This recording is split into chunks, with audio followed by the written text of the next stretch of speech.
우리가 믿는 하나님은 어떤 분이실까요? 시편 145편 8절에 보면 하나님은 자신을 이렇게 계시하고 있습니다. 여호와는 은혜로우시며 긍휼이 많으시며 노하기를 더디하시고 인자하심이 크시다 라고 설명하죠. 하나님은 바로 그런 분이라는 거예요. 그런데 그런 하나님께서 성경에 보면 단 한 번의 실수를 용납하지 아니하고 중형에 처한 그런 사건들이 몇 번 나옵니다.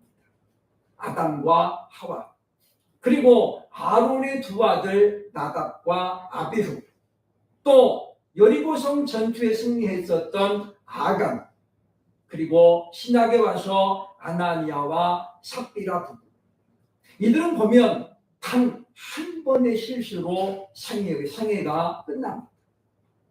분명히 하나님은 은혜로우시고 노하기를 더디하시고 자비로우신 분인데 왜 성경에 보면 하나님은 이와 같이 단 한 번의 실수밖에 안 했는데 생명을 돌리고 갔을까요? 저는 말씀을 보면서 그런 생각을 많이 해봤습니다. 그런데 이들에게는 하나의 공통점이 있습니다. 뭐냐면 단 한 사람도 회개하지 않았다는 거예요. 아담은 책임을 하와에게 떠넘깁니다. 하와 때문에 내가 까먹었습니다. 하와는 어떻습니까? 하나님을 엎드리지 않고 하나님이 창조하신 이 뱀의 나를 유혹해서 내가 까먹었습니다. 모든 책임의 전가를 결국은 하나님께 돌리는 거예요. 아간도 마찬가지입니다. 제비뽑기에 들어가면서 누구 때문이냐라고 이제 범인을 색출하게 되는데 아간은 그 기회를 놓치고 갑니다. 과연 하나님이 나를 뽑아내실까? 어찌 보면 철저한 불신앙 가운데 하나님을 시험하는 거거든요. 역시 아나니아와 삽비라도 마찬가지입니다. 베드로가 물어보잖아요. 이게 다냐? 그게 사실은 하나님이 주시는 회개의 기회인데 아나니아와 삽비라 역시 그 기회를 남기고 갑니다. 예수님께서는 제자들에게 용서에 대해서 가르치시면서 보면 마태복음 18장 21절에 보면 7번씩이 아니라 7번씩 70번이라도 용서해 주어라. 그렇게 용서를 가르쳤죠. 그런데 거기에는 전제 조건이 있습니다. 그가 회개하거든 그 말이죠. 그리고 우리가 아무리 많은 죄를 지어 우리가 하나님 앞에 회개하면 하나님은 우리의 죄를 용서해 주시는 우리가 죄를 짓고도 그냥 딱 입 다물고 있으면 하나님은 거기에 대해서 분명한 책임을 묻는다는 것을 성경은 우리에게 가르칩니다. 오늘 시편 84편은 바로 부제가 고라 자손의 시라고 되어 있습니다. 고라 자손은 누굽니까? 레위 지파죠, 레위 지파. 레위에게는 3명의 아들이 있었는데 바로 그 중에 첫째가 고핫이라는 아들입니다. 고핫.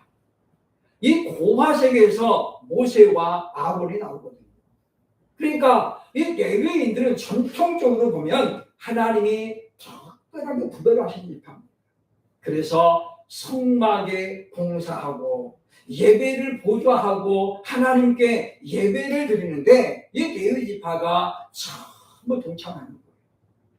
그런데 이 고핫의 자손 중에서 고라 때 이른바 쿠데타가 발생합니다. 같은 집안인데 모세와 아론은 폼나는 일을 하고 자기들은 맨날 힘든 일만 허둥의 일만 하잖아요. 그래 고라가 주동이 돼가지고 결국은 반기를 듭니다. 맨날 우리는 이렇게 힘든데 너네는 뭐하냐? 그렇게 해서 이제 하나님 앞에 큰 죄를 짓게 되죠. 그리고 나서 이들이 얻은 것은 무엇입니까? 고라의 자손들은 레위 지파로서의 모든 권리와 의무를 한꺼번에 잃어버립니다. 하나님께서 그들에게 어떤 일도 시키지 않습니다. 그냥 완전히 이방인처럼 그렇게 취급하게 되었다는 거죠. 오늘 본문은 그 고라의 자손들이 세월이 많이 흐르면서 하나님 앞에 은혜를 사모하고 하나님 우리도 하나님 앞에 나아가기를 원합니다. 그런 간절한 소원을 담아서 하나님께 기도하는 그런 내용으로 되어져 있습니다. 소중한 것은 잃어버리면 그 소중한 것을 알게 되는 것처럼 어쩌면 우리도 신앙생활을 하면서 하나님 주신 은혜를 우리가 쉽게 망각하고 그렇게 살아가고 있지 않는가, 오늘 말씀을 통해서 우리가 좀 점검을 해봐야 할 것입니다. 시편 42편 1절로 2절은 고라 자손의 시로 되어져 있습니다. 이들이 얼마나 하나님의 은혜를 사모했는가는 시편 42편 1절로 2절에 잘 나타납니다. 하나님이여, 사슴이 시냇물을 찾기에 갈급한 같이 내 영혼이 주를 찾기에 갈급하나이다. 내 영혼이 하나님 곧 살아계신 하나님을 갈망하나니 내가 어느 때에 나가서 하나님의 얼굴을 배울까라고 그러지. 그러니까 하나님께서는 굳이 안 하겠다고 내빼낸 사람에게 하나님은 애원하면서 제발 좀 해줘, 이렇게 하는 분이 절대 아닙니다. 고라 자손은 그걸 몰랐던 거죠. 그리고 대가 바뀌면서 그들은 이제 하나님 앞에 은혜를 갈급하게 되어지는 것을 보여주고 있다는 것입니다. 복 있는 사람은 주의 집에 사는 사람, 거하는 사람이라고 오늘 본문이 말씀하고 있기에 오늘 제목이 바로 주의 집에 거합니다라는 것입니다. 주의 집에 거한다는 말은 과연 무슨 뜻입니까? 첫째로 보면 1절로 2절을 보면 그것은 주의 집을 사모한다는 말입니다. 보면 1절로 2절에 보면 만군의 여호와여, 주의 장막이 어찌 그리 사랑스러운지요. 내 영혼이 여호와의 궁정을 사모하여 쇠약하며 내 마음과 육체가 살아계시는 하나님께 부르짖나이다. 1절 2절에 보면 이 고라의 후손들이 하나님의 전을 얼마나 그리워하는지 잘 나타나 있습니다. 이 주의 전을, 지금 주의 장막을 사랑한다는 말은 무슨 말입니까? 하나님을 사랑한다는 거예요. 그런데 이들의 입술에서 차마 하나님을 사랑한다라고 말을 못하는 거예요. 왜냐하면 고라 자손이 지었던 죄가 얼마나 컸던지 이들도 잘 알고 있기 때문이죠. 그래서 시편 18편 1절에서 다윗은 고백합니다. 나의 힘이 되신 여호와여, 내가 주를 사랑하나이다. 다윗은 하나님 앞에 자신 있게 하나님 사랑합니다 라고 말하는데 고라의 자손들은 차마 사랑한다는 고백을 못하는 거예요. 그냥 이야기하는 거지요. 주의 장막이 어찌 그리 사랑스러운지. 우리는 하나님의 은혜를 우리가 생각하면서 때로는 우리가 하나님의 은혜를 내가 감당하지 못해서 그냥 은혜를 흘려보냈던 그런 적이 없었는가를 생각을 해야 할 것입니다. 이 고라 자손들이 얼마나 하나님을 사랑했으면 내 영혼이 여호와를 사모하여 쇠약하다. 영혼이 쇠약해 빨개져갔다는 거잖아요. 우리는 이 고라 자손과 같은 간절한 마음을 우리가 마음으로 읽을 수 있어야 할 것입니다. 그래서 이들은 무엇입니까? 비록 자신들의 선대 조상들이 지은 죄지만은 제대로 지금 하나님께 그것을 용서해 달라고 회개하고 있는 것을 보게 되어진다고 하는 것입니다. 그러므로 오늘날도 마찬가지입니다. 보면 하나님의 교회, 현장 예배를 드리고 싶지만은 여러 가지 여건상 현장 예배를 못 가고 온라인으로나 또 다른 방법으로 예배를 드리는 사람들이 있는데 그들의 마음이 얼마나 간절한지 우리는 생각을 해보면서, 반대로 보면 우리가 얼마나 지금 복된 사람들인가. 우리는 마음만 먹으면 언제든지 예배당에 갈 수 있고 하나님의 집이라고 할 수 있는 교회를 우리가 얼마든지 출입할 수 있는 것이 참으로 복된 일임을 이 시간 우리가 고백할 수 있어야 할 것입니다. 아멘. 왜냐하면 우리가 마음에는 원이로되 안 되는 일들이 사실은 많이 있잖아요.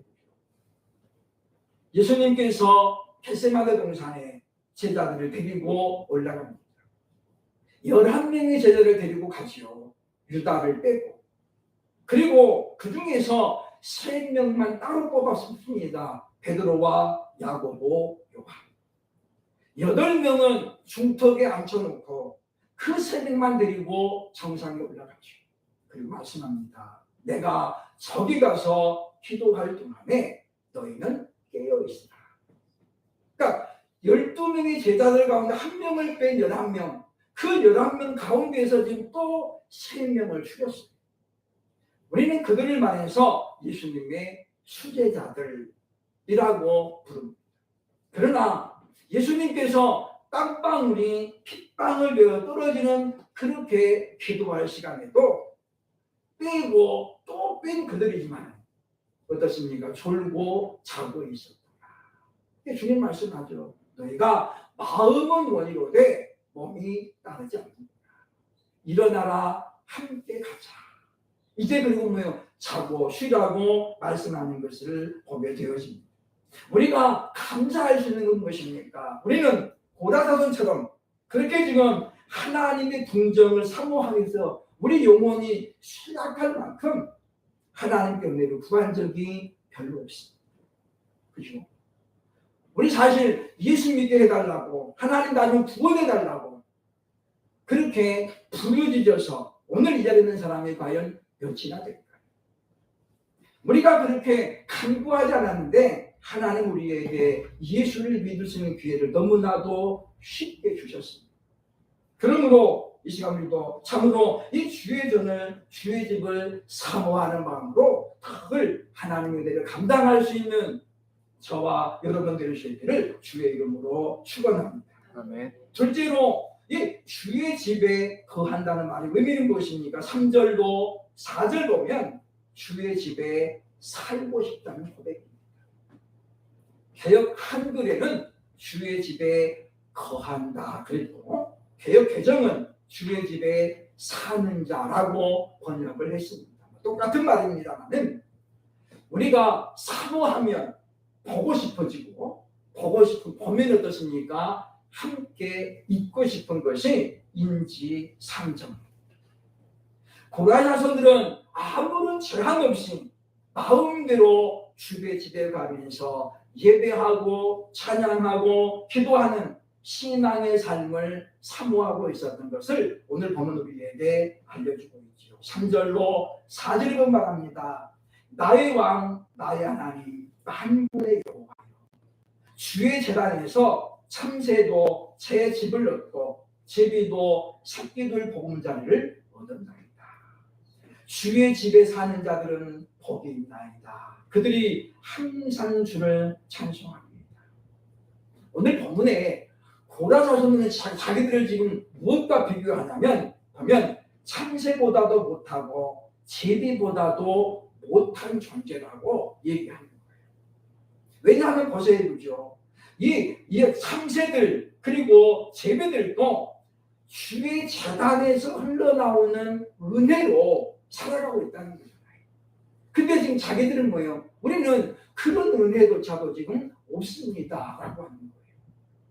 그러니까 우리는 참새보다도 못하고 제비보다도 못한 존재다 라고 자신들을 지금 완전히 내려서 하나님 앞에 고백하고 있는 것을 보여주고 있다는 것입니다. 하나님의 은혜가 아니면 어떤 미물도 살아가기 어렵습니다. 하물며 하나님께서 사람을 만드신다면 하나님 보시기에 힘이 좋았다. 그렇죠. 왜냐하면 유일하게 하나님이 만든 피조물 가운데 하나님의 형상을 닮은 것은 인간 하나밖에 없습니다. 그 누구도 하나님의 형상을 따라 짓지 않았거든요. 오로지 사람만 하나님께서 하나님의 형상과 모양으로 지었기 때문에 그러므로 하나님은 인간을 볼 때에 가장 걸작품이라고 그렇게 말하고 있는 것을 보게 된다는 것입니다. 하나님의 주신 은혜와 복을 그냥 내버리면 어떤 결과가 오는 것을 우리는 이 고라의 자손들을 보게 되었습니다. 시편 122편 1절에 보면 이런 말이 나옵니다.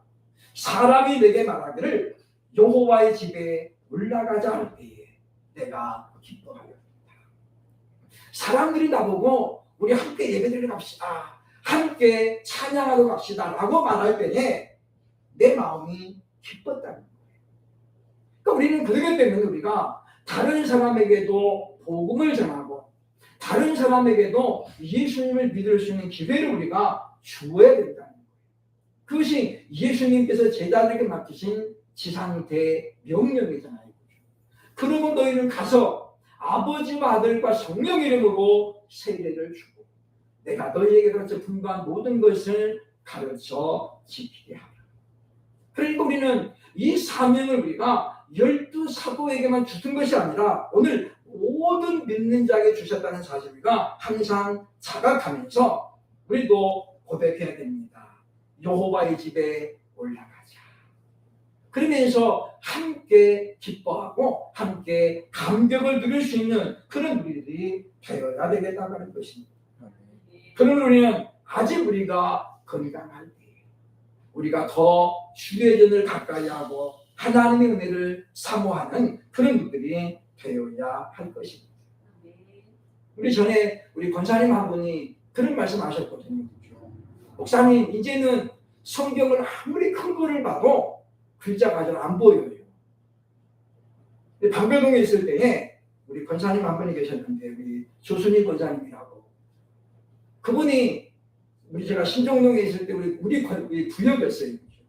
그래서 방배동에서 거기까지 버스 타고 오시는 거예요. 어느 날은 그러더라고요. 그렇죠? 성경책을 큰 거를 샀는데 읽다 보면은 성경책이 참 글자가 이렇게 겹쳐 보여서 잘 안 보이는데, 그분은 예수를 크게 갈망했는데 믿지 않는 집에 시집 가가지고 얼마나 고생을 많이 했는지. 그래서 결국은 시어머니가 돌아가시고 나서야 교회를 갔습니다. 그러니 얼마나 하나님의 은혜가 그리웠겠어요. 그런데 이제 얼마 안 돼가지고 성경을 잘 안 보이는 눈이 침침하고 그런 고백을 제가 들었습니다. 말씀을 준비하면서 그분이 생각이 났습니다. 우리가 어떤 분이 말하더라고요. 그러죠. 젊었을 때 잘 보고 조금 있으면 맛있는 것도 맛을 모른대요. 아직은 제가 그럴 때는 안 됐어요. 그런데 우리가 사람은 내일 일을 장담할 수 없거든요. 그럼 우리가 좀 더 건강할 때 늘 주의 집에 거하는 시간이 많아지기를 주의 이름으로 축원합니다. 세 번째 마지막으로 이 주의 집에 거한다는 말은 무슨 말입니까? 5절로 8절을 보면 이것은 주의 일을 하고 싶다는 고백입니다. 5절로 7절 말씀 보면 이런 말이 나옵니다. 주께 힘을 얻고 그 마음에 시온에 들어가 있는 자는 복이 있나이다. 그들이 눈물 골짜기로 지나갈 때에 그곳에 많은 샘이 있을 것이며 이른 비가 복을 채워준다이다. 이 6절 말씀을 우리가 잘 묵상해 보면 이게 다른 것이 아니에요. 하나님, 저도 이제 하나님의 일을 하다가 눈물 골짜기로 지나가는 그런 과정이 있을지라도 그러나 하나님이 예비하신 많은 샘들 또 이른 비가 주는 복을 경험하고 싶습니다 라고 하는 그런 고백입니다. 무슨 이야기입니까? 하나님, 우리에게도 이제 일 좀 시켜주세요. 그런 이야기거든요. 그러니까 이들은 하나님 앞에 지금 간절한 소원을 가지고 기도하십니다. 이들의 기도의 결정체는 본문 84장 10절에 기록됩니다. 이 말씀이 왜 일 좀 하고 싶은 말인가? 10절에 본 말씀하죠. 주의 궁정에서의 한 날이 다른 곳에서의 첫날보다 나은즉 악인의 장막에 사는 것보다 내 하나님의 성전 문지기로 있는 것이 좋사. 이들이 소원하는 게 뭐예요? 하나님, 이제 성전 문지기가 좋사. 악인의 장막에 내가 아무리 호의호식한들 그것보다는 하나님의 성전에 문지기로 하는 것이 더 좋겠습니다 라는 그들의 소망입니다. 그러니까 이들은 아무것도 안 하면 세상 편할 줄 알았는데 아무것도 안 하니까 어떻게 되는 거예요? 은혜가 싹 식어지는 거예요. 믿음이 식어지는 거예요. 저와 여러분이 가지고 있는 믿음, 은혜는 까먹는 데는 굉장히 빨리 까먹습니다. 우리가 은혜처럼 하는 거 굉장히 어렵지요. 금식하고 맨날 그렇게 부르짖어 기도해야 하나님이 은혜 주시는데 까먹는 거는 몇 시간을 까먹어요. 제가 가끔 시행합니다만은 기도원에 가서 그렇게 눈물로 기도하고 은혜 받았다는 사람들이 끝나고 나오자마자 어떻게 해요? 서로 먼저 가요. 빵빵거리고 신발 누가 내 거 신발 가냐고 큰 소리 치고 그런 걸 보면 그들이 받은 은혜의 유혹이 가면요 1시간도 못 가요. 불과 2, 3분이면 다 까먹어요. 그야말로 완벽한 두 얼굴의 사람들이에요. 그 눈물 흘리면서 막 하나님 제가 죽일 겁니다. 그래 놓고 나 끝나고 나면 어떻게 해요? 싹 지워지고 본질로 너무 빨리 돌아가죠. 그게 어찌 보면 감정적인 것에 치우친 믿음의 모습이라고 볼 수가 있다는 것입니다. 이제 고라의 자손들은 깨달았습니다. 자기 조상들이 과연 어떤 죄를 알았던 거죠. 사실 보면 고라 지파의 사람들이 감당했던 일은 그렇게 힘든 일은 아니었습니다. 레위에게 3명이 아들이었다고 하죠. 고핫과 그리고 보면 무라리, 게르손. 이 게르손 자손은 성막의 모든 덮개들을 덮개, 그러니까 지붕 덮개라든가 이런 덮개들을 전부 이동하는 거예요. 그러면 무라리 자손들이 보니까 성막을 세웠던 기둥들, 이 기둥이 한두 개가 아닙니다. 왜냐하면 성막의 규모가 굉장히 컸잖아요. 우리는 성막하면 지성소하고 성소만 말하기 쉽습니다만은 성막은 뜰 전체를 다 포함하는 거예요. 그러니까 예배당 안만 거룩한 것이 아니라 마당도 거룩한 공간입니다. 그러니까 무라리 자손들은 그 기둥들을 전부 수고해가는 거예요. 그래서 하나님께서 모세에게 말씀하셨죠. 무라리 자손에게는 송아지를 8마리를 주고 수레를 4개를 주라. 왜냐? 그것은 사람들이 들고 갈 수 없는 거예요. 너무 무겁기 때문에. 게르손 자손에게는 소 4마리를 주고 그리고 수레 2개를 줍니다. 그런데 고라의 자손에게는 하나님은 아무것도 안 줬어요. 왜냐? 이들은 성소와 지성소에 있는 성물들만 갖고 나갑니다. 제일 큰 게 뭡니까? 제일 큰 게 언약궤입니다. 그거 보면 1m 20cm밖에 안 돼요. 그것도 4명이 들고 나가야 돼요. 하나도 무겁지 않습니다. 한 사람이 충분히 들 수 있는 거예요. 근데 4명이 들고 가셔야 돼요. 그러니까 보면 힘들고 어려운 무라리 지파는 가만히 있는데 가장 편한 일만 하고 있는 이 고하 지파가 반대를 들었다는 거죠. 그래서 그들은 오랜 시간 지난 다음에 하나님 우리 좀 써주세요. 우리도 이런 네가 주는 복을 바꾸고 납니다. 그렇게 하나님 앞에 소원하는 것입니다. 은혜로우시고 자비로우시고 노하기를 더디하신 우리 하나님은 이들의 기도를 들으셔서 응답하신 줄로 믿습니다. 아멘. 역대상에 보면 9장 19절 그리고 역대하 20장 19절에 보면 하나님께서 이들의 그 간곡한 기도를 들으시고 눈물의 기도를 들으셨어요. 그래서 계상 9장 19절에 보면 고라의 자손들이 소원하는 것처럼 성전의 문지기로 봉사하게 되었습니다. 그리고 역대하 20장 19절에 보면 이들이 이제 영역을 넓혀서 성가대 찬양대원으로 봉사하게 되었음을 성경이 우리에게 알려주고 있다는 것입니다.